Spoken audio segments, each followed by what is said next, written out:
Hello दोस्तों, एक बार फिर से स्वागत है आपका आरंभ स्टडी पॉइंट में। आज हम क्लास 7 का तीसरा अध्याय जो कि दिल्ली के सुल्तान का ये जिसमें ब्यौरा दिया हुआ है और ये दिल्ली के सुल्तान के नाम से चैप्टर है। तो चलिए इसको शुरू करते हैं। इसमें आपको दिल्ली के जो भी सुल्तान हुए, जब भी उसका जो भी उसका काल है उसके बारे में यहाँ पर आपको पढ़ने को मिलेगा। तो चलिए शुरू करते हैं। हमने अध्याय 2 में देखा कि कावेरी डेल्टा जैसे बड़े क्षेत्र जो थे, कावेरी डेल्टा जो आप देखे थे, कावेरी डेल्टा, ये जो कावेरी डेल्टा थे वहाँ पे जो है कावेरी डेल्टा जैसे क्षेत्र बड़े राज्यों के केंद्र बन गए थे। ये जो क्षेत्र था जो बड़े राज्यों का केंद्र बन गया था। और जो क्या आपने गौर दिया कि किया कि अध्याय 2 में ऐसे किसी राज्य का ज़िक्र नहीं है जिसकी राजधानी दिल्ली, और वहाँ पर वैसे कोई भी राज्य का ज़िक्र नहीं है जिसकी राजधानी क्या थी? दिल्ली थी। इसकी वजह से जो है यह है, इसकी यह वजह है कि दिल्ली जो था महत्वपूर्ण शहर जो है 12वीं शताब्दी में ही बना, और यह जो है महत्वपूर्ण शहर कब बना? तो 12वीं शताब्दी में। इसमें देखेंगे तो दिल्ली जो है 13वीं और 14वीं सदी में दिल्ली सल्तनत के कुछ प्रमुख शहर इसमें दिया गया है। चित्र में देखेंगे तो इसमें देखिए लिखा हुआ है कि पहल तोमर राजपूतों के काल में दिल्ली किस साम्राज्य की राजधानी बनी। पूछा है जो पहले पहल जो है तोमर राजपूत जो थे उस समय के दिल्ली जो है किस साम्राज्य की राजधानी, किसकी राजधानी बनी थी? तो 12वीं सदी के मध्य में तोमरों को अजमेर के चौहान, जिसको हम चाहमान के नाम से भी जानते हैं, जाना जाता है। कौन? तो तोमरों को अजमेर के चौहान ने क्या किया था? उसको परास्त कर दिया। तोमरों और चौहानों के राजकाल में ही दिल्ली वाणिज्य का एक महत्वपूर्ण केंद्र बन गया, और इसी समय जो है दिल्ली एक अर्थव्यवस्था के रूप में बड़ा केंद्र बन गया था। आगे है, इस शहर में बहुत सारे समृद्धशाली जैन व्यापारी, और यहाँ पर जो है बहुत सारे समृद्धशाली जैन व्यापारी रहा करते थे, जिन्होंने अनेक मंदिरों का निर्माण करवाया। यहाँ देहली वार ये जो है यहाँ देहरी वार कहे जाने वाले सिक्के भी डाले जाते थे। काफ़ी और ये जो थे काफ़ी प्रचलन में, सिक्के जो थे काफ़ी प्रचलन में थे। यहाँ पर हम देखेंगे तो आपको यहाँ पर चित्र जो कहता है देखने के लिए, आप चित्र में देखेंगे तो बहुत सारे ये प्रमुख शहर जो हैं दिल्ली सल्तनत के, जैसे फिरोजाबाद हो गया। ये देखिए जैसे फिरोज शाह कोटला यहाँ का है फिरोजाबाद में, और ये गंगा यमुना का जो संगम यहाँ पर देखिए, गंगा और यमुना का जो यहाँ पर यमुना है दिल्ली में, और यहाँ दिल्ली में क्या बहते हैं? तो यमुना, और गंगा जो है उत्तर प्रदेश, उत्तराखंड जो है वहाँ है गंगा। ये यमुना जो है गंगा में जाकर मिल जाती है। ये देखिए हौज ख़ास है, ये सीरी है, ये जहाँ पनाह है, ये देहली, ये कुन्हा है, ये कुतुब मीनार जो है दिल्ली में है। ये सब जो है ये देखिए आदिलाबाद है, ये सब प्रमुख शहर कहाँ के? तो दिल्ली के थे। आगे देखते हैं तो आगे है, 13वीं सदी के प्रारंभ में दिल्ली सल्तनत की स्थापना हुई, और 13वीं सदी के प्रारंभ में जो होते हैं 1200 कुछ में, वहाँ पर दिल्ली सल्तनत की स्थापना होती है। और इसके बाद दिल्ली एक ऐसी राजधानी में बदल गई जिसका नियंत्रण उपमहाद्वीप के जो बहुत बड़े क्षेत्र तक ये फैल गया था। उपमहाद्वीप के बहुत बड़े क्षेत्रों तक ये फैला था, दिल्ली की राजधानी जो बन के उभरी थी। एक में हम तालिका एक जो है उसमें देखते हैं तो इसमें जो है 5 वंशों की पहचान कीजिए जिसमें दिल्ली जो है कि सल्तनत बनी। देखिए इसमें जो 5 सल्तनत है उसमें आप देखेंगे तो सैयद हो गया, तुगलक हो गया, और चाहवान भी है। ये सब इसमें शासन किए हैं। इसका जो है यहाँ पर दिल्ली की जो है सल्तनत बना है।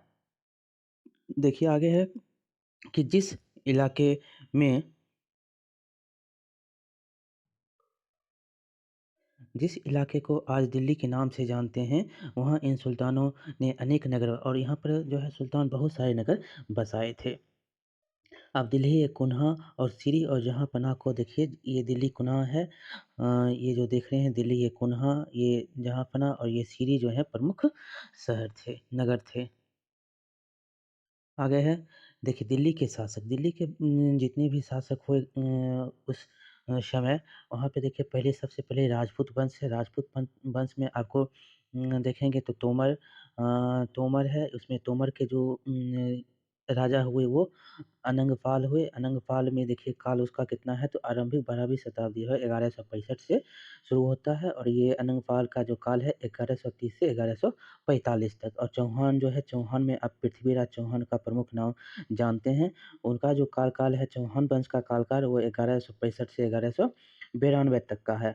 और चौहान पृथ्वीराज चौहान का जो काल है वो जो है 1175 से 1192 तक का। उसके बाद होता है शुरू प्रारंभिक तुर्की, और उसके बाद प्रारंभिक तुर्कों का शासन शुरू हो जाता है। उसमें आप देखेंगे तो कुतुबुद्दीन ऐबक है 1206 से 10 तक, और इल्तुतमिश है 1210 से 36 तक, रजिया है 36 से 40 तक, 1236 से 1240। गयासुद्दीन बलबन कब है, तो गयासुद्दीन बलबन है 1266 से लेकर 1287 तक। आगे है खिलजी वंश, जिसको खलजी वंश भी कहा जाता है, ये जो है 1290 से लेकर 1230 तक, 1320 तक है।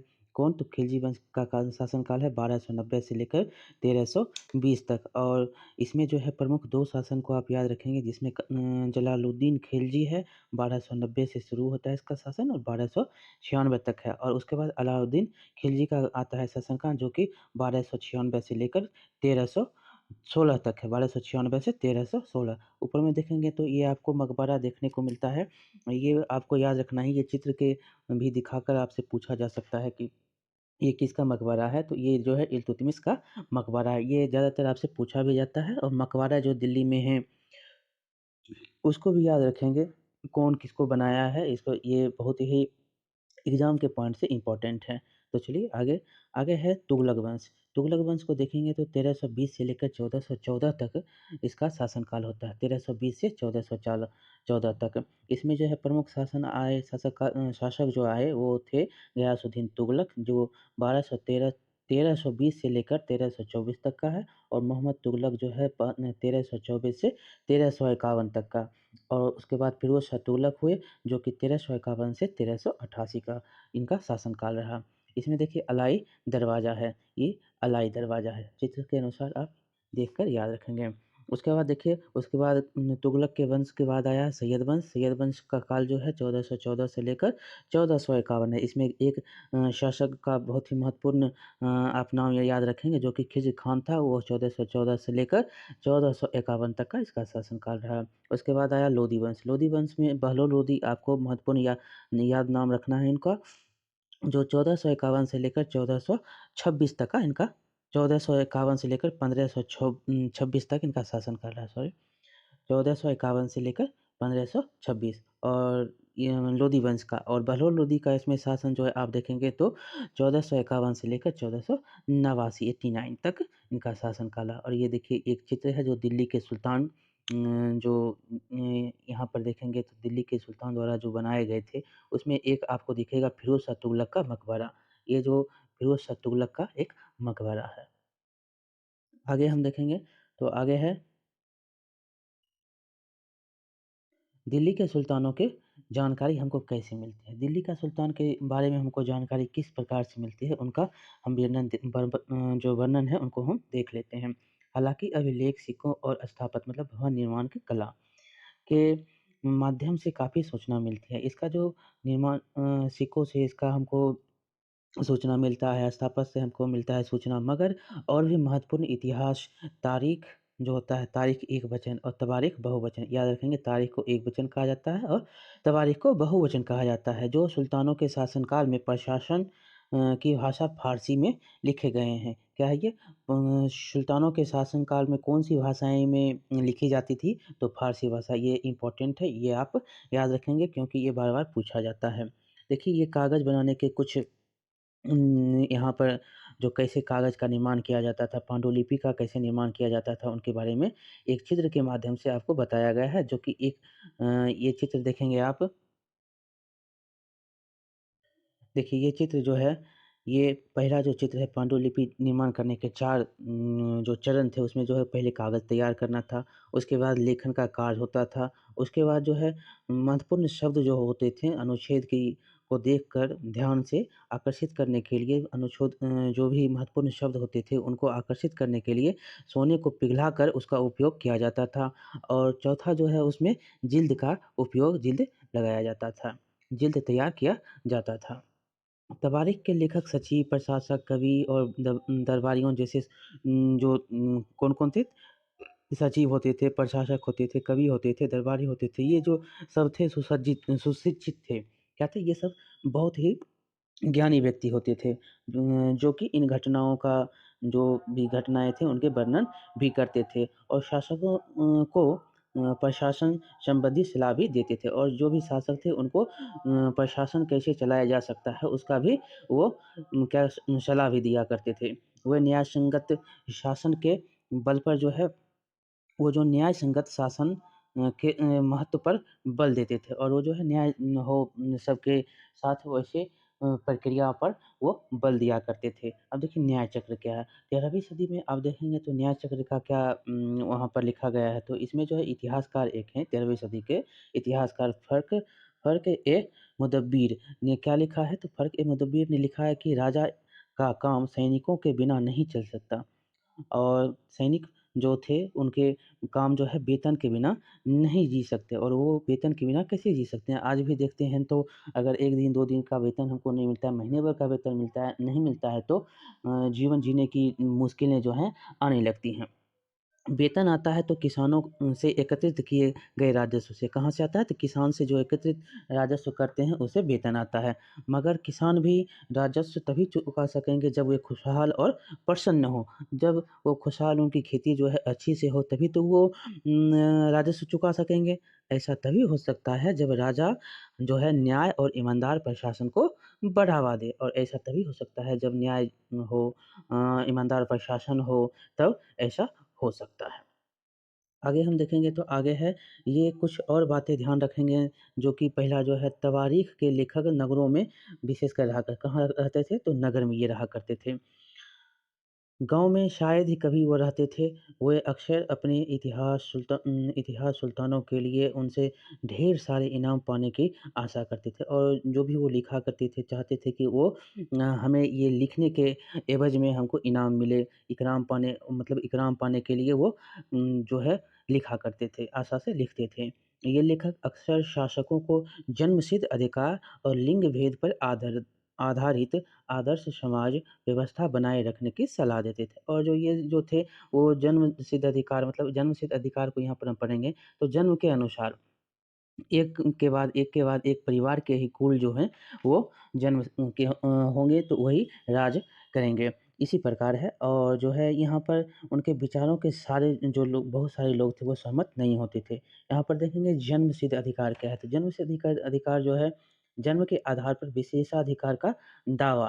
उदाहरण के लिए लोग मानते थे कि कुलीन व्यक्तियों को कुछ खास परिवारों में जन्म लेने के लिए के शासन जो होता है जन्म लेने के कारण शासन करने का अधिकार विरासत में मिलता है और उनको विरासत में वो अधिकार मिल जाता है।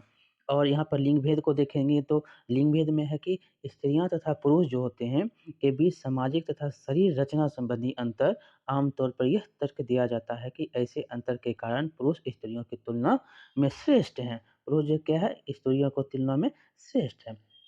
यहाँ पर हम देखेंगे तो रज़िया सुल्तान के बारे में लिखा गया है, ये बहुत ही इम्पोर्टेंट है। रज़िया सुल्तान के जितने भी कार्य थे उसमें एक छोटा-सा यहाँ पर आप देखेंगे तो इसमें 3-4 क्वेश्चन आपको देखने को मिलेंगे। पहला क्वेश्चन जो आपका है जी ये किसकी बेटी थी? तो इल्तुतमिश की। इसका शासन ये जो शासन कब शुरू की? तो 1236 में और किन्होंने इनके बारे में लिखा? तो मिन्हाज-ए-सिराज ने लिखा और ये इनकी मृत्यु कब हुई? तो 1240 में। इनका शासनकाल जो है 1236 से लेकर 1240 तक है, उसी का ये वर्णन है, जिसमें देखेंगे कि सन 1236 में सुल्तान इल्तुतमिश की बेटी रज़िया सुल्तान जो है सिंहासन पर बैठी।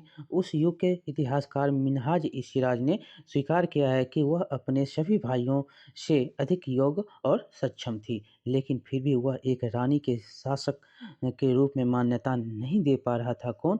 तो वहाँ के दरबारी जो भी थे जन उसके स्वतंत्र रूप से शासन करने की कोशिश से प्रसन्न नहीं थे।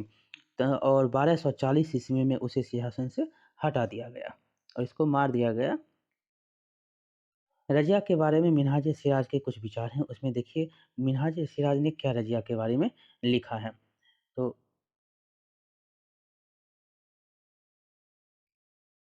मिन्हाज-ए-सिराज का सोचना था कि ईश्वर ने जो आदर्श समाज व्यवस्था बनाई उसके अनुसार स्त्रियों को पुरुष के अधीन होना चाहिए और रानी का शासन इस व्यवस्था के विरुद्ध था और रानी का जो शासन था वो इस व्यवस्था के विरुद्ध था। इसीलिए वह पूछता है कि कौन? तो रानी पूछती है, खुदा की रचना के खाते मैं उसका ब्यौरा चूँकि मर्दों की सूची में नहीं आता, इसीलिए इतना शानदार खूबियों से भी उसे आखिर जो है हासिल क्या हुआ? ये कौन बोल रहे हैं? तो मिन्हाज-ए-सिराज ने इनसे पूछा। रज़िया ने अपने अभिलेखों और सिक्कों पर अंकित करवाया कि वह सुल्तान इल्तुतमिश की बेटी थी और आधुनिक आंध्र प्रदेश के वारंगल क्षेत्र में किसी समय काकतीय वंश का राज था और कहाँ पे? तो वारंगल क्षेत्र में जो है आंध्र प्रदेश में वहाँ पर काकतीय वंश का राज था। उस समय जो है उस वंश की रानी रुद्रमा देवी जो कि 1262 से लेकर 1289 तक का इसका शासनकाल है, के व्यवहार से रज़िया का व्यवहार बिल्कुल विपरीत था, वो एक समान नहीं था। रुद्रमा देवी ने अपने अभिलेखों में अपना नाम पुरुषों जैसा लिखवाकर अपने पुरुषों को जो है पुरुष होने का भ्रम पैदा किया।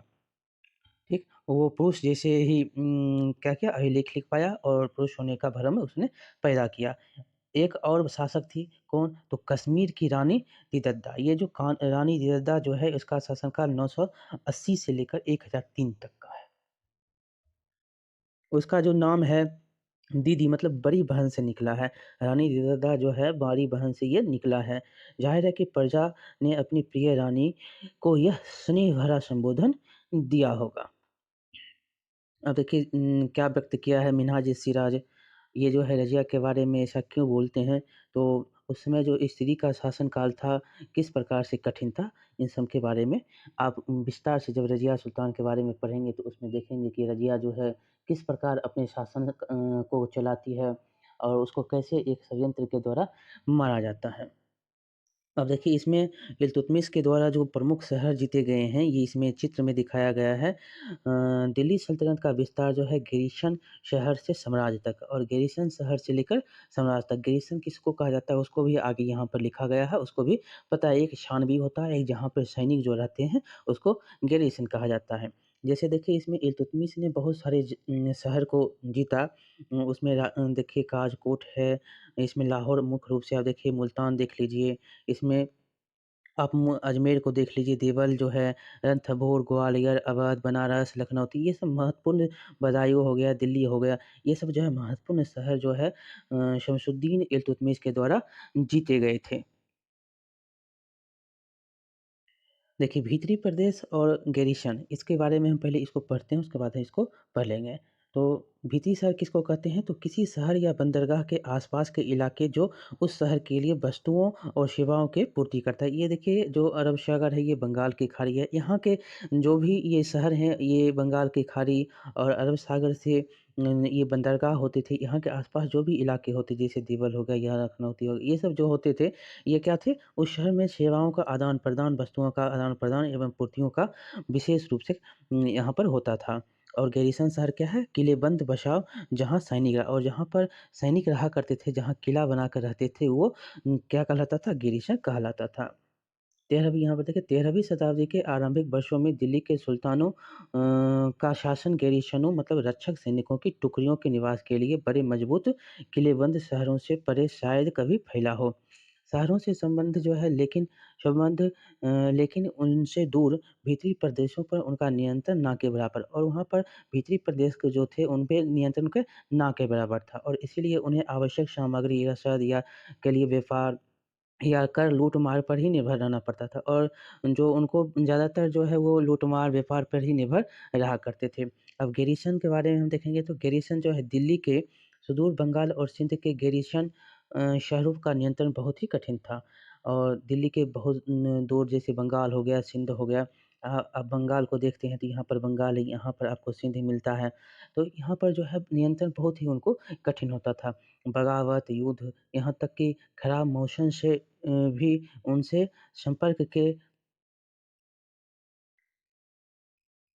नाजुक सूत्र जो है छिन्न-भिन्न हो जाते थे। शासन को अफ़गानिस्तान से आने वाले हमलावरों और सूबेदारों की बराबर चुनौती मिलती थी। जो अफ़गानिस्तान से हमलावर आते थे, उनसे बराबर की चुनौती मिलती रहती थी। जो ज़रा-सी कमज़ोरी का आभास मिलते ही विद्रोह का झंडा खड़ा कर देते थे। इन चुनौतियों के चलते सल्तनत बड़ी मुश्किल से किसी तरह अपने आप को बचाए हुए थी। इसका संस्थापक गयासुद्दीन बलबन के शासनकाल में हुआ और इसका विस्तार जो है अलाउद्दीन खिलजी और मुहम्मद तुगलक के राजकाल में हुआ। किसका? तो गैरीसन का। आगे है सल्तनत की भीतरी सीमाओं में जो अभियान चले, उनका लक्ष्य था गैरीसन शहरों की पृष्ठभूमि में स्थित भीतरी क्षेत्रों की स्थिति को मजबूत करना। और जो भी यहाँ के अभियान चलाए गए, वहाँ पर एक भीतरी शहरों में गैरीसन का जो है एक मजबूत स्थिति हो जाए। इन अभियानों के दौरान जो है गंगा यमुना का दोआब से जंगलों को साफ कर दिया गया और शिकारी संग्राहकों और चरागाहों को जो है उनके पर्याववास क्या किया गया? खदेड़ दिया गया। यह ज़मीन किसानों को दे दी गई और किसान जो है कृषि कार्य के लिए उनको प्रोत्साहित किया गया। व्यापार मार्गों की सुरक्षा और केंद्रीय व्यापार की उन्नति की खातिर नए किले, गैरीसन शहर और शहर बसाए गए। और यहीं पर जो है जहाँ पर से उनको हटाया गया गंगा और यमुना के दोआब से, वहाँ पर जो है इनको यहाँ पर एक शहर और गैरीसन शहर का निर्माण किया गया। दूसरा जो है आप देखेंगे तो दूसरा विस्तार आपको यहाँ पर मिलेगा सल्तनत की बाहरी सीमा का हुआ। और पहला ये था और दूसरा जो है बाहरी सीमा में हुआ। जैसे देखिए अलाउद्दीन खिलजी के शासनकाल में दक्षिण भारत को लक्ष्य करके सैनिक अभियान चलाया गया और यहाँ पर दक्षिण भारत को लक्ष्य करके सैनिक अभियान चलाया गया था। ये अभियान मोहम्मद तुगलक के समय में अपनी चरम सीमा पर पहुँच गया और मोहम्मद तुगलक के समय में ये जो अभियान था दक्षिण भारत की ओर, वो चरम बहुत ही आगे बढ़ा। इन अभियानों में सल्तनत की सेनाओं ने हाथी, घोड़े, गुलाम और मूल्यवान वस्तु जो है कब्ज़े कर ली। दिल्ली सल्तनत की सेनाओं की शुरुआत अपेक्षाकृत क्या थी? कमज़ोर थी। मगर 150 वर्ष बाद मोहम्मद तुगलक के साथ जो राज्यकाल के अंत तक इस उपमहाद्वीप का एक विशाल क्षेत्र इसके युद्ध अभियान के अंतर्गत आ चुका था। और इस युद्ध अभियान 150 के अंतर्गत जो है साल के बाद मोहम्मद तुगलक के राजकाल में जो है वो ये उपमहाद्वीप जो थे, उसके जो भी ये भारत उपमहाद्वीप में वहाँ पे आप देखेंगे तो बहुत सारे क्षेत्र थे उनके अधीन आ गया था युद्ध इस अभियान से। इसने शत्रुओं की सेना को परास्त किया, शहर पर कब्ज़ा कर लिया। इसके सूबेदार और प्रशासक मुकदमों में जो है फैसले सुनाते थे और साथ ही किसानों से कर वसूलते थे। लेकिन इतने विशाल क्षेत्र का जो नियंत्रण है किस सीमा तक और कितना प्रभावी था? तो जैसे देखिए ये यहाँ पर बहुत ही कम था और बहुत ही कम प्रभावी हो सका था क्योंकि आप देखेंगे तो मुग़ल आते-आते वो दिल्ली तक सिमट के रह गया था और क्षेत्रीय राजाओं का उदय हो गया था। यहाँ पर देखिए अलाउद्दीन खिलजी जो था वो दक्षिण की ओर अभियान किया। उसमें आप देखेंगे तो दक्षिण की अभियान में दिल्ली से शुरू होता है। ये अभियान दिल्ली से शुरू होते हुए देखिए 1303 तक है। यहाँ पर देखिए 1301, 1303 और 1299 गुजरात में हुआ। यहाँ से करा से आया तो न अभियान चला 1296 देवगिरी की ओर और देवगिरी से जब चला तो ये चला बारगढ़ और काकतिया की ओर और यहीं से फिर चला तो ये होयसल और तंजावुर, मैसूर की ओर इतना ये अभियान चलाया गया था अलाउद्दीन खिलजी के द्वारा। तो चलिए आगे आगे है कि 12वीं सदी की आखिरी दशक में बनी कुव्वत मस्जिद तथा उसकी मीनारें इसमें जो है 12वीं सदी में ये जो मस्जिद और जो बनाए गए हैं इसमें जो है यह जामा मस्जिद दिल्ली के सुल्तानों द्वारा बनाए गए सबसे पहले शहर में स्थित है और ये जो जामा मस्जिद है जो है दिल्ली सल्तनत के द्वारा बनाया गया पहला शहर में है। इतिहास में इस शहर को देहली ए कुन्हा मतलब पुराना शहर कहा गया और इतिहास में इसको किस नाम से जाना जाता है? तो देहली ए कुन्हा के नाम से यानी पुराना शहर के नाम से जाना जाता है। इस मस्जिद का जो है इल्तुतमिश, अलाउद्दीन खिलजी और जो है बाद में इसका विस्तार जो है किया। मीनार जो है ये कुतुब मीनार आप जो देख रहे हैं इसमें कुतुबुद्दीन ऐबक, इल्तुतमिश और फिरोज़ शाह तुगलक द्वारा ये बनाया गया था। अब मस्जिद क्या होता है? तो मस्जिद के बारे में आप याद रखेंगे तो मस्जिद जो होता है वो अरबी का एक शब्द है, जिसका शाब्दिक अर्थ होता है ऐसा स्थान जहाँ मुसलमान अल्लाह की आराधना में सजदा मतलब घुटने और माथा टेक कर करते हैं। जामा मस्जिद जो है या मस्जिद-ए-जामी, जामा मस्जिद को किस नाम से? मस्जिद-ए-जामी के नाम से जानते हैं। वह मस्जिद होती है जहाँ पर अनेक मुसलमान एकत्र होकर साथ-साथ नमाज़ अदा करते हैं, मतलब नमाज़ पढ़ते हैं। नमाज़ की रस्म के लिए सारे नमाज़ियों में से सबसे अधिक सम्मानीय और विद्वान पुरुष को इमाम मतलब नेता के रूप में चुना जाता है। इमाम शुक्रवार की नमाज़ के दौरान धर्मोपदेश मतलब खुतबा भी देता है। नमाज के दौरान मुसलमान मक्का की तरफ मुँह करके खड़े होते हैं और ये जो है मुँह को जे कैसे करेंगे? तो मक्का की तरफ। और भारत में जो देखिए मक्का का जो है दिशा है वो पश्चिम की ओर पड़ता है। मक्का जो है पश्चिम की ओर पड़ता है। मक्का की ओर दिशा को किबला कहा जाता है और जहाँ पे मक्का की दिशा होगी उसको किबला कहा जाएगा। किबला कहा जाता है। ये देखिए एक जो चित्र है बेगमपुरी मस्जिद, यह मुहम्मद तुगलक के राजकाल में दिल्ली में उसकी नई राजधानी जहाँपनाह विश्व की सनत स्तरीय की मुख्य मस्जिद के तौर पर बनाई गई थी।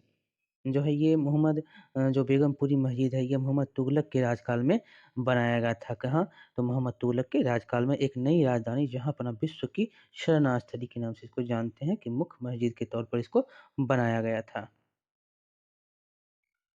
आगे है दिल्ली के सुल्तानों ने सारे उपमहाद्वीप के अनेक शहरों में मस्जिद बनाई और बहुत से शहरों में दिल्ली के सुल्तान ने यहाँ पर मस्जिद बनवाए थे। इससे उनके मुसलमान और इस्लाम के रक्षक होने के दावे पर जो है बल मिलता था। समान आचार संहिता और आस्था का पालन करने वाले श्रद्धालुओं के परस्पर एक समुदाय से जुड़े होने का बोध उत्पन्न करने में भी मस्जिद सहायक थी। ये देखिए मोट की मस्जिद है, सिकंदर लोदी के शासनकाल में जो है उसके मंत्री के द्वारा ये बनाया गया था, मोट का मस्जिद। और एक समुदाय का अंग होने के बोध के ऊपर बल करने की ज़रूरत था क्योंकि मुसलमान अनेक भिन्न-भिन्न प्रकार की पृष्ठभूमियों से आते थे। ये जो देखेंगे ये चित्र जो देख रहे हैं आप, ये जमाली कमाली की मस्जिद जो है 1520 ईस्वी के दशक के आखिरी में ये निर्मित हुआ था। आगे है खिलजी और तुगलक वंश के अंतर्गत प्रशासन और समेकन नज़दीक से एक नज़र और खिलजी और तुगलक के जो प्रशासक थे वो कैसे थे? किसमें उसका दोनों का अंतर क्या हुआ? इसका इन सब के बारे में हम अभी जानेंगे। तो चलिए शुरू करते हैं। दिल्ली सल्तनत जैसे विशाल साम्राज्य के समेकन के लिए विश्वसनीय सूबेदार और प्रशासक की ज़रूरत थी। ये आपसे पूछा भी जाता है कि खिलजी और तुगलक वंश के शासनकाल के अंतर्गत प्रशासन कैसा था? तो उनका शासन और प्रशासन के हम देखेंगे क्या-क्या अंतर होती है, ये आपसे पूछा जाता है। तो दिल्ली और के जो सल्तनत थे, उनमें जैसे विशाल साम्राज्य के समेकन के लिए विश्वसनीय सूबेदार और प्रशासकों की ज़रूरत थी। दिल्ली के आरंभिक सुल्तान, विशेषकर इल्तुतमिश, सामंतों और ज़मींदारों के स्थान पर अपने विशेष गुलामों और सूबेदार नियुक्त वो किया करते थे। अपना पसंद का वो सूबेदार नियुक्त करना अधिक पसंद करते थे। इस गुलामों को फ़ारसी में बंदगा कहा जाता और इसको गुलाम जो थे उनको क्या कहा जाता था? बंदगा कहा जाता था तथा इन्हें सैनिक सेवा के लिए खरीदा जाता। आपसे पूछा भी जाता है जो उस समय जो है गुलामों को किस नाम से जाना जाता था? तो बंदगा और ये किस शब्द था? कौन से शब्द में थे? कौन से भाषा में थे? तो ये फ़ारसी भाषा में थे। उन्हें राज्य के कुछ बहुत ही महत्वपूर्ण राजनीतिक पदों पर काम करने के लिए बड़ी सावधानी से प्रशिक्षित किया जाता था। वे चूँकि पूरी तरह अपने मालिक पर निर्भर होते थे और जो भी गुलाम थे वो मालिक पर निर्भर होते थे पूरी तरह, इसलिए सुल्तान भी विश्वास करके जो है उन पर निर्भर रहते थे। आगे है देखिए बेटों से बढ़कर गुलाम और यहाँ पर दिया गया है एक कलम के रूप में आप देखेंगे तो इसमें बेटों से बढ़कर सुल्तान को बताया गया है। जिस गुलाम को हमने पाला, पोसा और आगे बढ़ाया उस की हमें देखभाल करनी चाहिए क्योंकि तकदीर अच्छी हो तभी पूरी ज़िंदगी में कभी-कभी जो है योग्य और अनुभवी गुलाम मिलते हैं। बुद्धिमानों का कहना है कि योग्य और अनुभवी गुलाम जो होता है बेटों से भी बढ़कर होता है। आगे है खिलजी और तुगलक जो थे बंदगा का इस्तेमाल करते रहे और साथ ही अपने पर आश्रित निम्न वर्ग के लोगों को भी ऊँचे राजनीतिक पदों पर बैठाते रहे। ऐसे जो है आश्रित किसको कहते हैं? जो किसी अन्य व्यक्ति के संरक्षण में रहता है और वो उस पर निर्भर रहता है, उसको को आश्रित कहते हैं। ऐसे लोगों को सेनापति और सूबेदार जैसे पद दिए जाते थे। जो आश्रित होते थे उनको सेनापति और सूबेदार के पद दिए जाते थे। लेकिन इससे राजनीतिक अस्थिरता जो है पैदा होने लगी थी। गुलाम और आश्रित अपने मालिकों और संरक्षकों के प्रति तो वफ़ादार रहते थे। गुलाम जो होता था वो मालिक के प्रति और आश्रित दोनों ही वफ़ादार रहता था अपने मालिक के प्रति। मगर उनके उत्तराधिकारियों के प्रति नहीं, जो उसके बाद के जो राजा होंगे उनके प्रति नहीं होता था। नए सुल्तानों के अपने नौकर होते थे, फलस्वरूप किसी नए शासक के सिंहासन पर बैठते ही प्रायः नए और पुराने सरदारों के बीच टकराहट शुरू हो जाए और दोनों में टकराहट शुरू होने लगती थी। सुल्तानों द्वारा निचले तबके के लोगों को संरक्षण दिए जाने के कारण उच्च वर्ग के कई लोगों को गहरा धक्का भी लगता था और फारसी तवारीख के लेखकों ने निचले खानदान के लोगों को ऊंचे पदों पर बैठाने के लिए दिल्ली के सुल्तानों की आलोचना की है। देखिए यहाँ पर कुछ आलोचना जो है, दिल्ली के सुल्तान जो हैं वो क्या करते थे, वो निचले खानदानों के लोगों को ऊंचे पदों पर बैठा देते थे, उनकी आलोचना भी होती थी। जैसे देखिए सुल्तान मोहम्मद तुगलक के अधिकारी जन जो थे सुल्तान मोहम्मद के, उसमें जो था अजीम खुमार नामक जो था वो कलाल था। अजीम खुमार नामक कलाल वो शराब बनाने और बेचने का काम करता था। और फिरोज़ जो था वो हजाम नामक नाई था। ये जो फिरोज़ था जो वो एक नाई था। और मनका तब्बाख नामक एक बावर्ची था। और यह बावर्ची और लट्ठा तथा पीरा नामक मालियों को ऊँचे प्रशासनिक पद पर बैठाया गया था। 14वीं शताब्दी के मध्य में इतिहासकार ज़ियाउद्दीन बर्नी ने इस नियुक्तियों का उल्लेख सुल्तान के राजनीतिक विवेक के नाश और शासन करने की अक्षमता का उदाहरण दिया है। यहाँ पर ज़ियाउद्दीन बर्नी को नाम याद रखेंगे और इन्होंने क्या कहा था सुल्तान को, तो वो जो है राजनीतिक विवेक का उनका जो है नाश हो गया है और शासन जो करने की क्षमता है वो कम है उनके पास। ये कौन बोले थे? तो ज़ियाउद्दीन बर्नी के द्वारा ये कहा गया था। आगे है जो पहले वाले सुल्तानों की ही तरह खिलजी और तुगलक शासकों ने भी सेना नायकों को भिन्न-भिन्न आकार के इलाकों के सूबेदार के रूप में नियुक्त किया। ये इलाके इक्ता कहलाते थे और जहाँ पे वो नियुक्त होते थे उसको इक्ता के नाम से जाना जाता था। और इन्हें सँभालने वाले अधिकारी जो है इक़्तिदार या मुफ़्ती, और जो इक्ता को जो सँभालते थे वो उसको इक़्तिदार या मुफ़्ती कहे जाते थे। मुफ़्ती का फ़र्ज़ था सैनिक अभियानों का नेतृत्व करना और अपने इक्तों में कानून और व्यवस्थाएँ बनाए रखना, और यहाँ पर जो भी कानून व्यवस्था थे उनको बनाए रखना किसका? तो इक़्तिदार या मुफ़्ती का काम होता था। अपनी सैनिक सेवाओं के बदले वेतन के रूप में मुफ़्ती उम, अपने इलाकों से राजस्व की वसूली किया करते थे।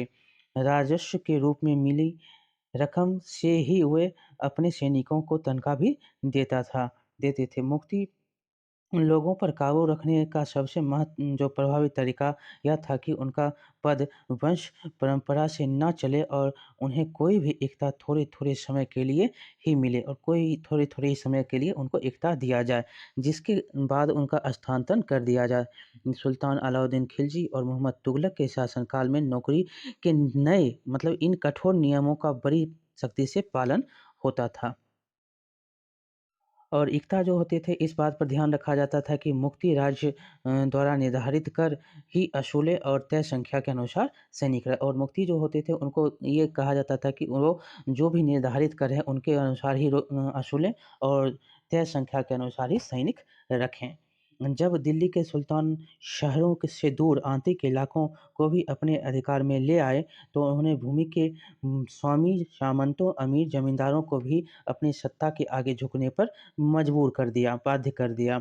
अलाउद्दीन खिलजी के शासनकाल में भू-राजस्व के निर्धारण और वसूली के कार्य को राज्य अपने नियंत्रण में ले आया। स्थानीय सामंतों से कर लगाने का अधिकार छीन लिया गया, बल्कि स्वयं उन्हें भी कर चुकाने को बाध्य कर दिया, और जो भी वहाँ पे थे स्थानीय सामंत उनको उनका अधिकार छीन लिया और उनको जो है कर चुकाने पर भी बाध्य कर दिया।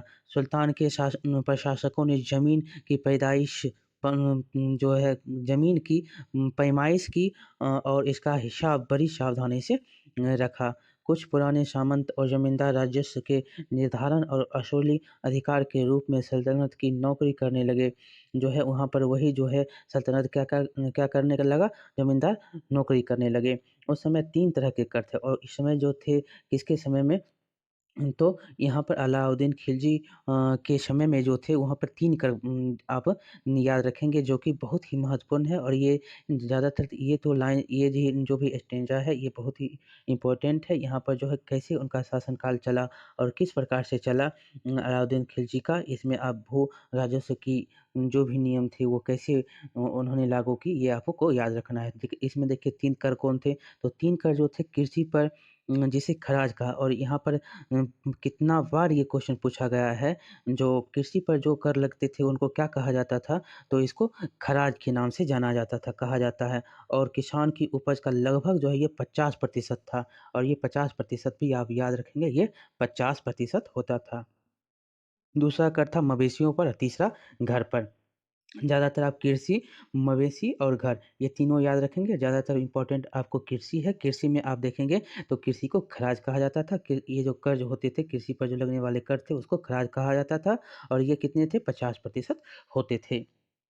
इसमें जो है याद रखना आपको ये यह ज़रूरत है कि उपमहाद्वीप का काफ़ी जो बड़ा हिस्सा जो था, वो दिल्ली के सुल्तानों के अधिकार से बाहर था। वो जो बहुत सारे जो उपमहाद्वीप के जो हिस्से थे वो दिल्ली के अधिकार से क्या था? बाहर था। दिल्ली से बंगाल जैसे सुदूर प्रांतों का नियंत्रण जो था वो बहुत ही कठिन था और दक्षिण भारत पर जो थी दक्षिण भारत की विजय के तुरंत बाद में वह पूरा जो क्षेत्र था स्वतंत्र हो गया था और दक्षिण भारत का विजय करने के बाद भी वो जो क्षेत्र था ये तुरंत स्वतंत्र हो गया था। यहाँ तक कि गंगा के मैदानी इलाके में भी घनी जंगलों जैसे जो है ऐसे वाले क्षेत्र थे जिसमें पैठने में सुल्तान की सेनाएँ जो है अक्षम थी, वहाँ पर नहीं जा सकी। स्थानीय सरदारों ने इन क्षेत्रों में अपना शासन जमा लिया और वहाँ पर क्या किया स्थानीय शासन ने अपना शासन जमा लिया। अलाउद्दीन खिलजी और मोहम्मद तुगलक इन इलाकों पर ज़बरदस्ती अपना अधिकार जमा लेते थे, पर वह जो है कुछ ही समय तक रह पाता था। अब आगे है सरदार और किलेबंदी और सरदार और किलेबंदी के बारे में हम देखेंगे तो इसमें जो है वो कैसे रहा करते थे, वहाँ जहाँ रहते थे कैसे वो किले कर बंदी करते थे, उनके बारे में दिया गया है। इसमें आप कुछ जो लेखक जो हैं इनका वर्णन किए हैं उनके बारे में आप याद रखेंगे, बहुत ही इम्पोर्टेंट है ये जैसे इब्न बतूता।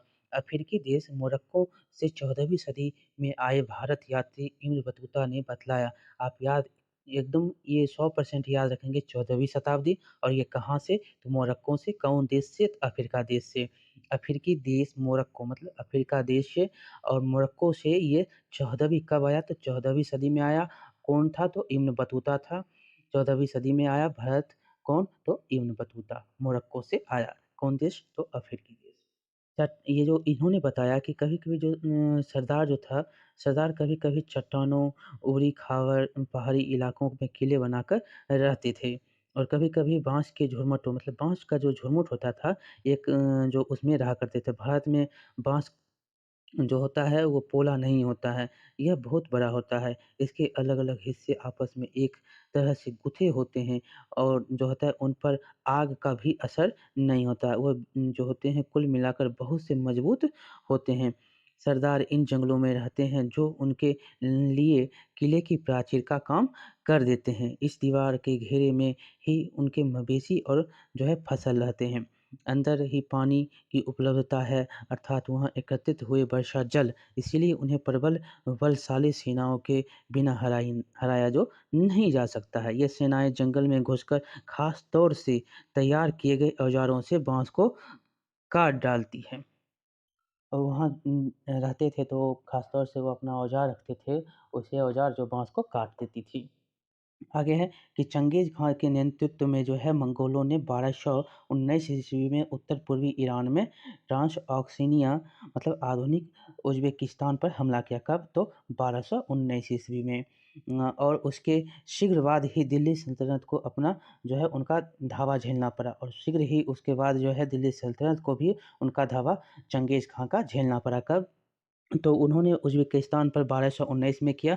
इसका जो है उत्तर-पूर्वी ईरान में जिसको ऑक्शियाना के नाम से भी जानते हैं, जिसको उज़्बेकिस्तान आपको बोलते हैं आप। अलाउद्दीन खिलजी और मोहम्मद तुगलक के शासनकाल के आरंभ में दिल्ली पर मंगोलों के धावे बढ़ गए और उस समय जो है मंगोल जो है बहुत ज़्यादा धावा करने लगा था, हमला बोलने लगा। इससे मजबूर होकर दोनों ही सुल्तानों को एक विशाल स्थानीय सेना खड़ी करनी पड़ी। इतनी विशाल सेना को सँभालना प्रशासन के लिए बहुत ही भारी चुनौती था। तो चलिए उनके बारे में हम देखते हैं क्या-क्या उनको चुनौती थी और उनके दोनों के सुल्तानों का चुनौती सामना कैसे किया और उन्होंने क्या-क्या अपनी सेनाएँ में बनाई और कैसे वो सेना को रखते थे, उनका वर्णन आप एक-दूसरे से अंतर देख पाएँगे। आगे है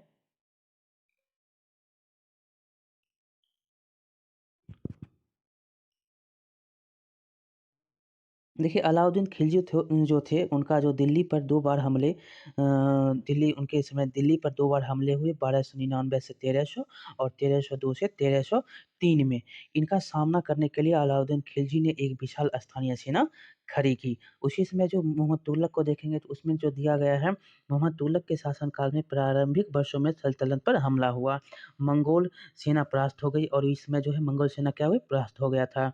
मोहम्मद तुगलक को अपनी सेना की शक्ति और अपने संसाधनों पर इतना विश्वास था कि उसने ट्रांस ऑक्सियाना पर आक्रमण की योजना बना ली और उसने वहाँ पर योजना बना लिया कि यहाँ पर हम हमला करेंगे। एक अस्थायी सेना तैयार करना उनका आक्रामक कदम था और एक अस्थायी उन्होंने सेना तैयार किया और मोहम्मद देखिए यहाँ पर अलाउद्दीन खिलजी के बारे में तो उसने अपने सैनिकों के लिए सीरी नामक एक गैरीसन शहर बनाया और उन्होंने एक सीरी नामक एक गैरीसन आप दिल्ली में देखे थे, जो यहाँ पर आपको सीरी नामक एक गैरीसन शहर मिला था। और इसी के प्रकार तुगलक को देखेंगे तो इसने क्या किया तो ये नया गिरिशन बनाने के स्थान पर दिल्ली के 4 शहरों में से सबसे पुराना शहर देहली ए कुन्हा और इसी के नीचे में आपको दिल्ली ए कुन्हा मिला था सीरी के नीचे में। वहाँ पर जो है क्या किया तो को निवासियों को खाली करवा दिया। वहाँ पर जो भी लोग रहते थे वहाँ उसको खाली करवा दिया और वहाँ पर जो है सैनिक छावनी बना दिया गया। पुराने शहरों के निवासियों को दक्षिण में बनी नई राजधानी दौलताबाद भेज दिया गया और दक्षिण में बना दिया था उन्होंने एक राजधानी जो कि दौलताबाद था और यहाँ पर उसको भेज दिया वहाँ पर जो लोग रहते थे उनको। आगे है अब खिलजी के बारे में देखेंगे तो खिलजी जो है सैनिक के पेट भरने की समस्या को गंगा यमुना के भूमि से कर के रूप में की और पैदावार इकट्ठी करके हल जो है किया। इसके जो है इलाके जो भी थे किसानों की पैदावार पर 50% का जो उसने कर लगाया, वो कर लगाकर लिया था। और यहाँ पर तुगलक क्या किया तो तुगलक ने क्या किया तो सेना को खिलाने के लिए उसी इलाके के खाद्यान्न को इकट्ठा कर लिया और सैनिक इलाकों की विशाल संख्या की ज़रूरतों को पूरा करने के लिए सुल्तान ने अतिरिक्त कर भी लगा दिया। इसी दौरान उस क्षेत्र में अकाल पड़ गया और पूछता भी है जो अकाल किसके दौरान पड़ा था तो तुगलक के दौरान ये पड़ा था और जो है ये सेना के कारण इतना उसको झेलना पड़ा। आगे है जो ये वेतन सेना को कैसे देता था अलाउद्दीन खिलजी, तो खिलजी जो था वो सैनिकों को वेतन देना होता था, तो अलाउद्दीन ने सैनिकों को एकता के स्थान पर नगद वेतन देना तय कर दिया और उसको जगह नहीं देता था, अब उसको क्या कर दिया, तो एक नगद वेतन तय कर दिया। सैनिक अपना जो है आवश्यक सामान दिल्ली के व्यापारियों से खरीदते थे और यह आशंका थी कि व्यापारी अपनी चीज़ों की कीमतें बढ़ा देंगे और लगता था कि व्यापारी जो है कीमतों को बढ़ा देगा। इसे रोकने के लिए अलाउद्दीन ने दिल्ली के चीज़ों की कीमतों पर नियंत्रण लागू कर दिया और इसको लागू कर दिया। अफ़सर बड़ी सावधानी से कीमतों का सर्वेक्षण करते थे। अफ़सर जो थे बड़े बहुत ही बड़ी सावधानी से कीमत का सर्वेक्षण किया करते थे। जो व्यापारी निश्चित दरों का उल्लंघन करता था उसको सज़ा मिलती थी। और उसी के अनुसार आप देखेंगे तुगलक क्या-क्या मोहम्मद तुगलक क्या किया तो मोहम्मद तुगलक ने अपनी सेना को वेतन कैसे दिया तो उसने भी नगद वेतन देता था। लेकिन कीमतों पर नियंत्रण करने की जगह उसने कुछ कुछ आज भी कागज़ी मुद्रा की तरह टोकन मतलब सांकेतिक मुद्रा चलाई और इसने यहाँ पर बहुत बड़ी गलती की और सांकेतिक मुद्रा चला दिया।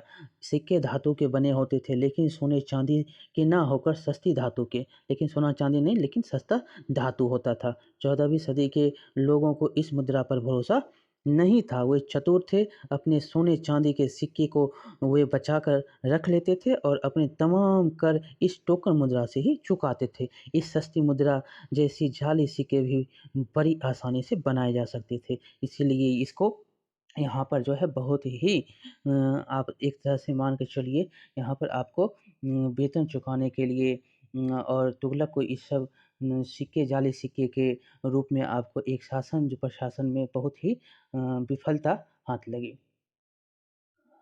अलाउद्दीन के यहाँ पर अब अलाउद्दीन की जो तुलना है उसमें देखेंगे तो ये प्रशासन कदम जो है प्रशासनिक कदम काफ़ी सफल रहा और इतिहासकारों ने कीमतों में कमी और बाजार में वस्तुओं की कुशलता से आपूर्ति के लिए उसके शासन काल की प्रशंसा की है और मंगोलों आक्रमणों के खतरों का भी उसने सफलतापूर्वक सामना किया और ये मंगोल के आक्रमण जो थे उनको बहुत ही अच्छे से सामना किया।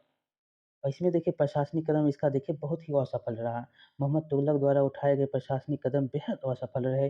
कश्मीर पर उसका आक्रमण पूरी तरह से विफल रहा।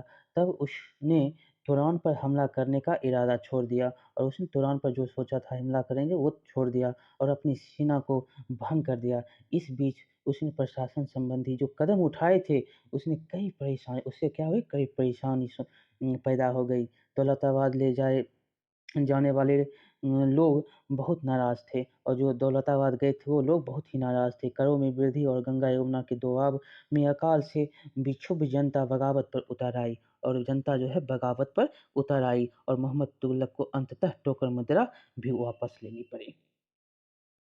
ये दोनों का अंतर था, तुगलक और अलाउद्दीन का।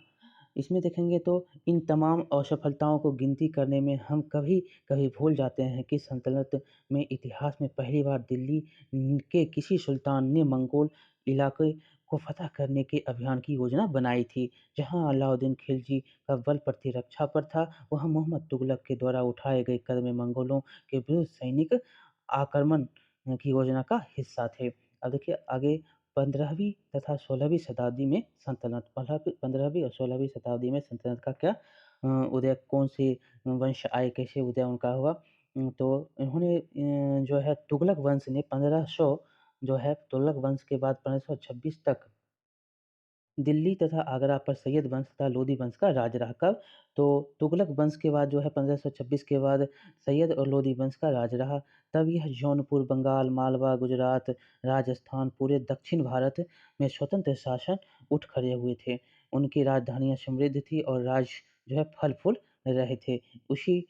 इसी काल में अफ़गान तथा राजपूतों जैसे नए सैनिकों का जो है उभर आया। जो समूह जो है नए सैनिकों का समूह जो है इस समय उभर आया था 15वीं 16वीं शताब्दी में। इस काल में स्थापित राज्यों में कुछ छोटे तो थे पर शक्तिशाली थे। आगे है कि उनका शासन बहुत ही कुशल तथा सुव्यवस्थित तरीके से चल रहा था। इसमें देखिए बहुत ही इम्पोर्टेंट यहाँ पर आपको देखने को मिलेगा शेरशाह सूर मतलब शेरशाह सूरी के नाम से इसको जाना जाता है 1540 से 1545।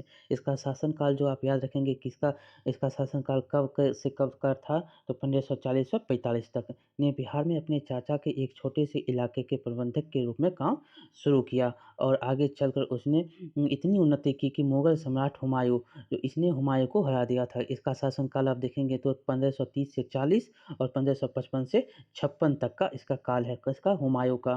को उसने चुनौती दी और परास्त कर दिया। कौन किसको हराया? तो शेरशाह सूरी ने हुमायूँ को हरा दिया था। शेरशाह सूरी जो था, शेरशाह ने दिल्ली पर अधिकार के अपना राजवंश स्थापित किया। सूरी वंश का इसने स्थापना की, जो कि सूर वंश के केवल 15 वर्ष 1540 से 55 तक शासन किया। और लेकिन इसके प्रशासन ने अलाउद्दीन खिलजी वाले कई तरीके को अपनाकर और उन्होंने इसको चुस्त कर दिया। कौन? तो शेरशाह सूरी ने अलाउद्दीन खिलजी के जो भी तरीके बहुत सारे तरीके उसने अपनाया और प्रशासन शासन को दुरुस्त किया। और इसके बाद जो है महान सम्राट अकबर 1556 से 1606 इन्होंने क्या किया अकबर ने क्या किया जो मुग़ल जब साम्राज्य आई तो मुग़ल साम्राज्य को समेकित किया और उसने अपने प्रतिमान के रूप में शेरशाह सूरी के प्रशासन को जो भी प्रशासन थे उनकी व्यवस्थाओं को अपनाया। किसने? तो अकबर ने। आगे है ये आपका वहीं पर ख़त्म होता है और उसके बाद जो है अपने देश के बाहर जो भी हुए थे उन उस समय उसके बारे में लिखा गया है कि 3 श्रेणियाँ ईश्वरीय शांति, न्याय और धर्म युद्ध। ये जो थे ये 3 श्रेणियाँ का विचार सबसे पहले 11वीं शताब्दी के आरंभ में फ्रांस के में सूत्रबद्ध किया गया। इसके अनुसार समाज को 3 वर्गों में विभाजित और इसको 3 वर्गों में विभाजित किया। पहला, प्रार्थना करने वाला, युद्ध करने वाला और खेती करने वाला। कौन? प्रार्थना, युद्ध और खेती। 3 वर्गों में समाज के इन विभाजन को ईसाई धर्म का जो समर्थन प्राप्त था, इन तीनों विभाजन का। इस विभाजन में ईसाई धर्म को समाज में अपने प्रबल प्रभाव को और भी दृढ़ करने में सहायता मिलती थी। इसी विभाजन से योद्धाओं का एक नया समूह भी उभरा। इन योद्धाओं को नाइट कहा जाता था और इसी योद्धाओं को क्या कहा गया? नाइट कहा गया। ईसाई धर्म का एक जो था एक समूह को संरक्षण देता था और अपनी ईश्वरीय शांति की अवधारणा के प्रसार में इनका उपयोग करता था। नाइटों से अपेक्षा की जाती थी कि वे धर्म और ईश्वर की सेवा में समर्पित योद्धा रहे।